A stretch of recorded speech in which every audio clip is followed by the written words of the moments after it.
Alhamdulillahirabbil alamin. Assalatu wassalamu ala rasulillahil karim. Welcome back to Nur Wahidah channel, the light for everyone. Amin ya Allah ya rabbal alamin. And now we are in a special program in Ramadan, and it is Kurma Kuliah Ramadan bersama Irma. Dan insya Allah pada kesempatan kali ini topik yang akan kita bahas yaitu tentang Nuzulul Quran atau turunnya Al-Quran. Ada satu malam di bulan Ramadan yang sangat Allah istimewakan, karena di malam ini Allah menurunkan wahyunya, Allah menurunkan Al-Quran kepada Nabi kita semua, yakni Nabi Muhammad SAW, yaitu pada malam 17 Ramadan. Sehingga pada malam ini, malam 17 Ramadan diperingati sebagai malam Nuzulul Quran atau malam turunnya Al-Quran. Ada 4 kitab yang wajib kita ketahui dan wajib kita imani.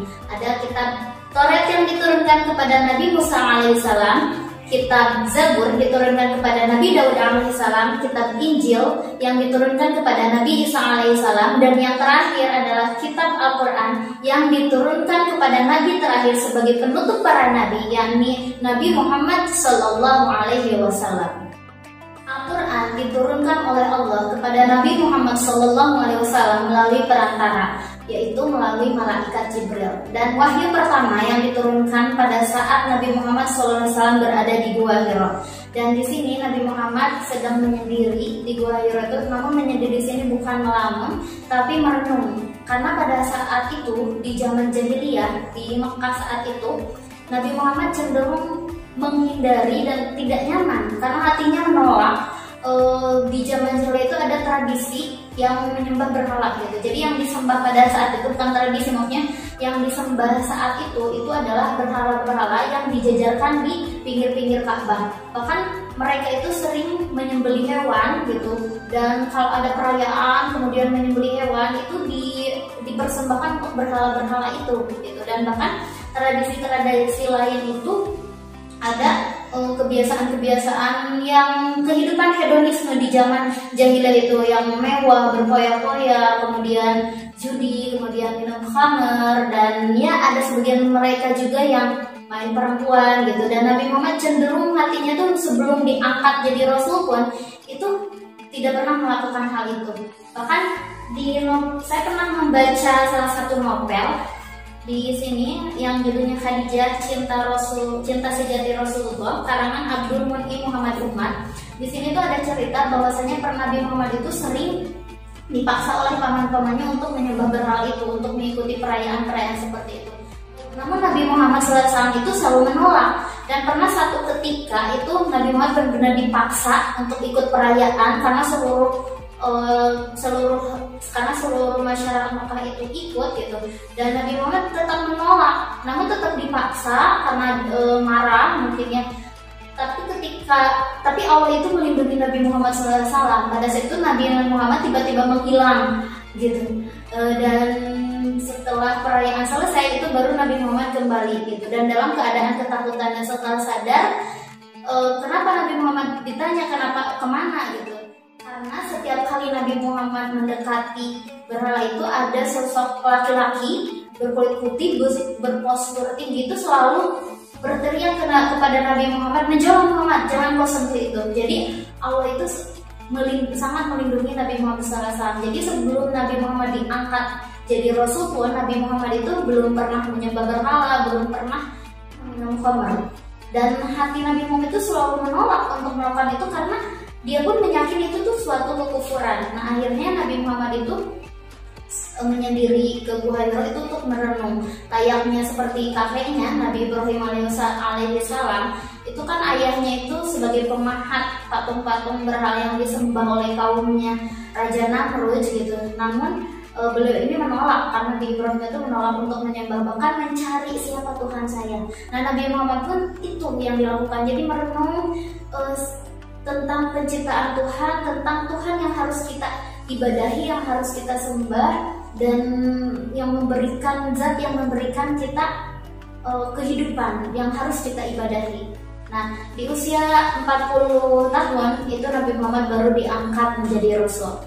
Dan pada saat itu di Gua Hira Nabi Muhammad SAW menerima wahyu pertama, yaitu Quran Surat Al-Alaq ayat 1 sampai 5. Bismillahirrahmanirrahim. Iqra bismi rabbikal ladzi khalaq, khalaqal insana min 'alaq. Iqra wa rabbukal akram, alladzi 'allama bil qalam, 'allamal insana ma lam ya'lam.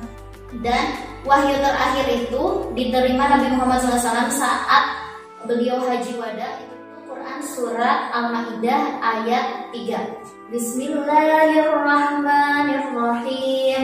Al-yawma akmaltu lakum dinakum wa atmamtu alaikum ni'mati wa raditu lakumul Islam dinan.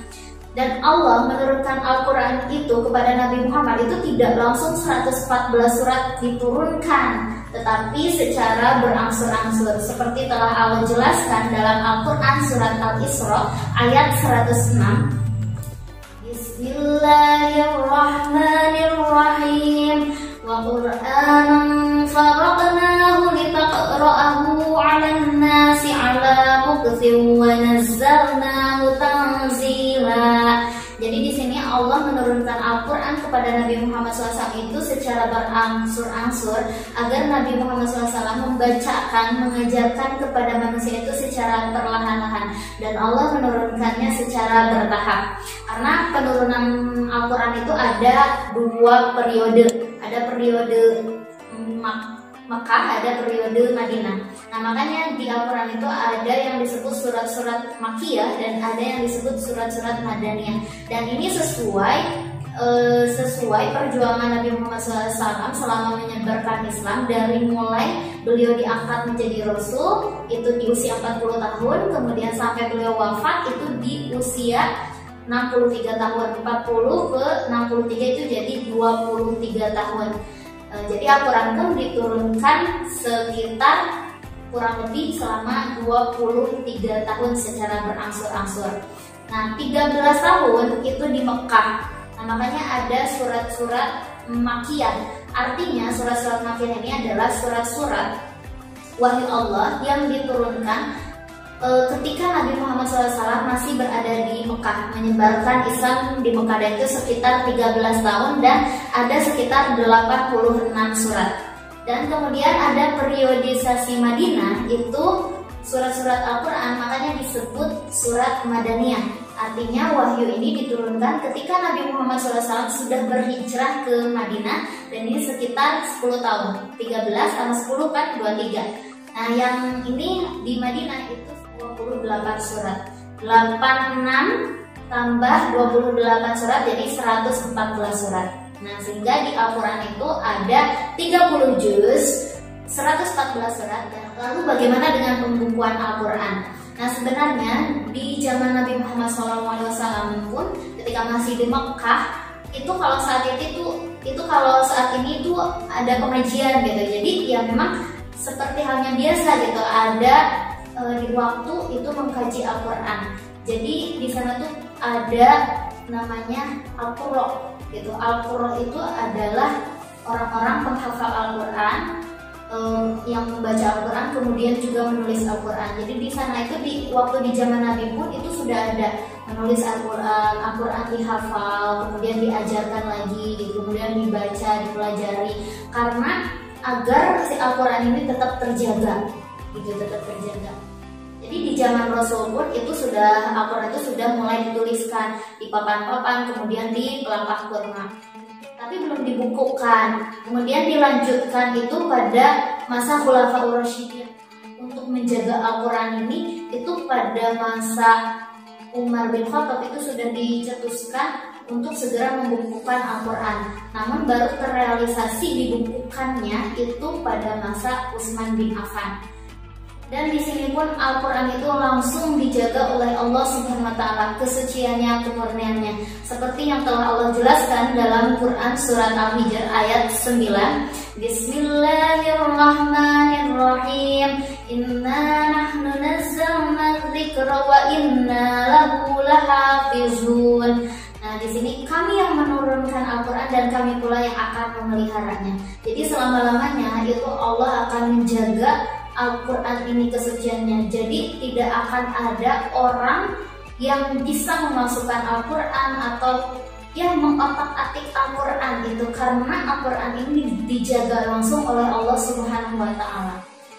Mungkin untuk di beberapa agama lain yang mungkin kita sebagai pedomannya itu, kalau misalnya beda negara itu beda bahasa gitu, jadi versinya bahasa apa gitu. Di Inggris berbahasa Inggris, di Rusia bahasa Rusia, di Indonesia bahasa Indonesia gitu. Tapi Al-Quran itu diturunkan dalam bahasa Arab.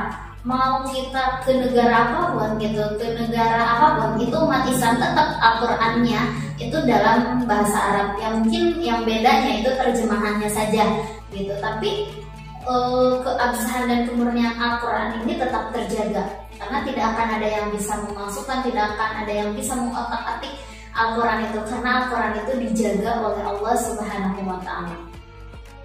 Dan hikmahnya kita memperingati malam Nuzulul Quran ini, ya jelas kita itu sebagai umat Islam, Al-Quran itu adalah sebagai Al-Furqan. Al-Furqan itu artinya adalah sebagai pembeda.